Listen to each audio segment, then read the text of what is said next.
ایک شخص کو حضور نے دیکھا، اس نے میلے کچالے کپڑے پہنے، تو حضور نے ٹھنڈی آہ بھری، فرمایا کاش یہ دھو کے کپڑے پہنتا۔ ایک شخص کو دیکھا بال بکھرے ہیں، کنگھی نہیں کی، تو حضور فرمانے لگے کاش یہ کنگھی کر لیتا۔ نفاست پسند آدمی پہ نا بوجھ بنتا ہے۔ جو آدمی، آپ کو پتہ ہے کہ امام شافعی تو فرماتے ہیں جمعے والے دن غسل کرنا واجب ہے، ماتے غسل نہ کرے تو جمعہ ہی نہیں ہوگا۔ اگرچہ ہمارے امام صاحب کے نزدیک سنت ہے۔ یہ سنت کب بنا؟ ایک دن نہ بہت سارے لوگ اپنے اپنے کام سے اٹھے، مسجد میں آ گئے، مسجد نبوی میں۔ کوئی کسان تھا تو کھیت سے اٹھ کے آ گیا، کوئی مزدور تھا تو مزدوری سے اٹھ کے آ گیا۔ تو مسجد میں جب بہت سارے لوگ جمع ہوئے نا، تو بعض لوگوں کو دقت محسوس ہوئی، تو رسول کریم علیہ السلام نے فرمایا کتنا ہی اچھا ہو کہ تم جمعے والے دن نہا کے آیا کرو۔ بس وہ صحابہ کا مزاج ہمارے والا نہیں تھا کہ تفصیل بتائیں، حکمت بتائیں، ملے گا کیا، ثواب کتنا، نہ نہائیں تو گناہ، یہ کوئی نہیں۔ حضور نے کہا کہ نہا کے آؤ تو کتنا ہی اچھا ہے۔ پھر کسی صحابی نے کبھی بھی بغیر غسل کیے جمعہ ادا ہی نہیں کیا۔ کسی نے بغیر غسل کے کبھی جمعہ ادا ہی نہیں کیا نا۔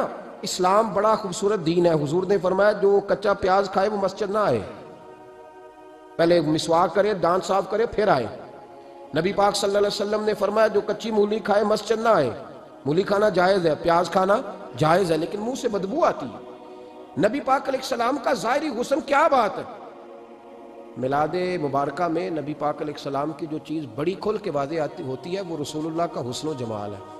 آپ کی والدہ سیدہ طیبہ طاہرہ حضرت سیدہ آمنہ رضی اللہ تعالیٰ، اماں جی کہتی ہیں کہ میرے محبوب جب میرے بطن اقدس میں آئے تو جو تکالیف عورتوں کو ہوتی ہے مجھے ان میں سے کوئی تکلیف بھی نہیں ہوئی۔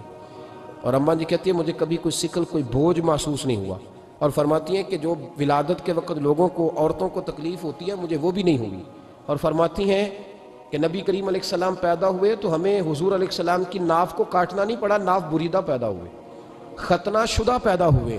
آپ کو پتہ ہے عورتیں غسل دیتی ہیں بچے کو پیدا ہونے کے بعد، لیکن میرے محبوب نے سجدہ ہی کر لیا پیدا ہوتے ہی، امتی امتی کہتے ہوئے پیدا ہوئے۔ حق نے فرمایا کہ بخشا الصلاۃ والسلام، اور پہلے سجدے پر روز ازل سے درود۔ میرے امام فاضل بریلوی کا جو انداز تکلم ہے نا، اس کی بھی حد ہی کوئی نہیں، کوئی حد ہی نہیں۔ کہاں تک ان کی محبت جاتی، کہنے لگے پہلے سجدے پہ روز ازل سے درود، یادگاری یہ امت پہ لاکھوں سلام، یادگاری یہ امت پہ لاکھوں سلام۔ بتائیے بغیر وضو کے، بغیر غسل کے سجدہ ہو جاتا ہے؟ تو حضور نے سجدہ کر کے بتایا کہ اللہ نے مجھے پاک صاف پیدا کیا ہے۔ نبی پاک صلی اللہ علیہ وسلم کی والدہ نے جب یہ باتیں ارشاد فرمائیں تو لوگوں نے پوچھا ان سے کہ اماں جی پھر آپ ایک جملے میں بتائیں کہ ماجرا سارا کیا تھا، آخر ایک ولادت تو ہوئی نا، آپ کے وجود اطہر سے ایک بچہ تو نکلا، تو یہ کیا تھا؟ تو سیدہ آمنہ فرمانے لگی خرج منی نور، بس میرے وجود سے ایک نور نکلا ہے، بس میرے وجود سے ایک، اور روشنی آتی جاتی ہے تو کسی کو تکلیف نہیں دیتی، ایک نور نکلا۔ میرے رسول کریم علیہ السلام کو ظاہری حسن بھی کمال دیا، اور پھر حضور کی نفاست پسندی، صفائی پسندی۔ نبی پاک جب بات کرتے تھے نا تو حضور کے دانتوں سے نور نکلتا، اس کے باوجود حضور ہر وضو کے لیے مسواک کرتے۔ میں نے ہر نماز کے لیے نہیں کہا، میں اپنے لفظوں کا ذمہ دار ہوں۔ کس کے لیے بولیں آپ حضرات؟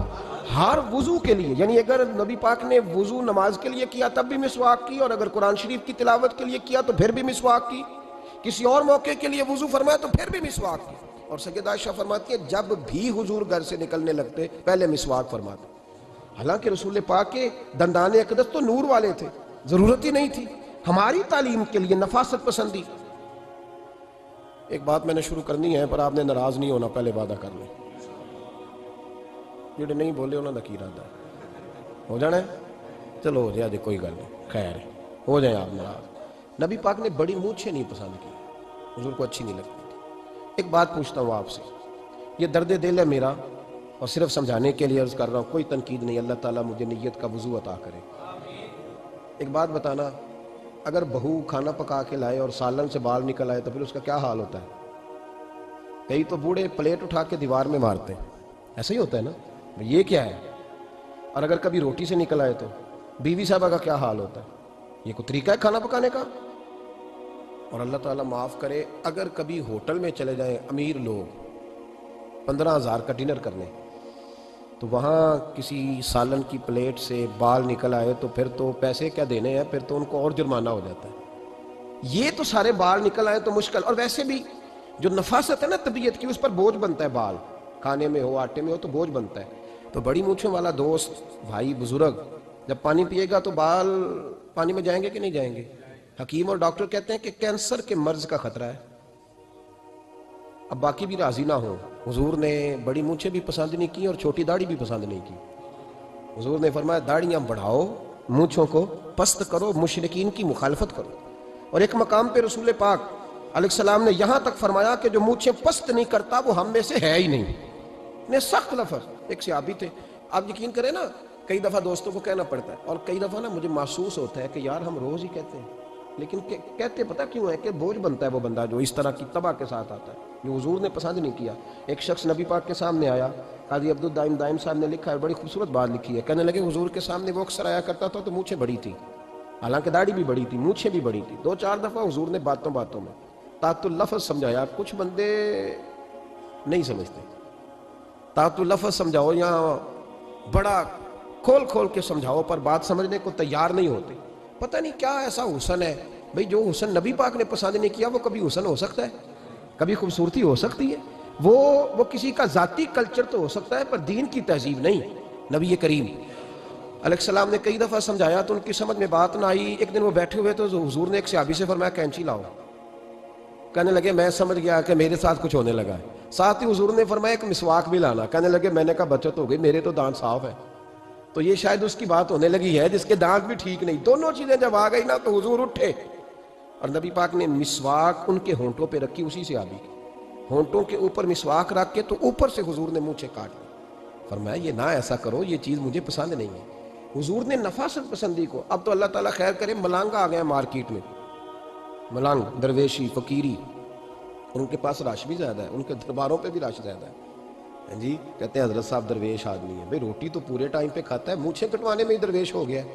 نہ بال کٹواتا ہے نہ مونچھیں کٹواتا ہے. یہ گرو نانک کی تعلیمات ہیں، یہ نبی پاک کی تعلیم نہیں. وجود کا کوئی بال نہ کٹوانا یہ سکھوں کا طریقہ ہے. مسلمانوں کا یہ انداز، یہ کدھر کی فقیری ہے؟ دین کوئی غلاظتوں والا معاذ اللہ، کہ بابا کپڑے نہیں بدلتا، بابا غسل نہیں کرتا، بابا بال نہیں کٹواتا. بابا ہے؟ پاگل ہے. قطعی طور پر کوئی فقیری نہیں. فقیری صرف وہ ہے جو میرے نبی نے کیا ہے.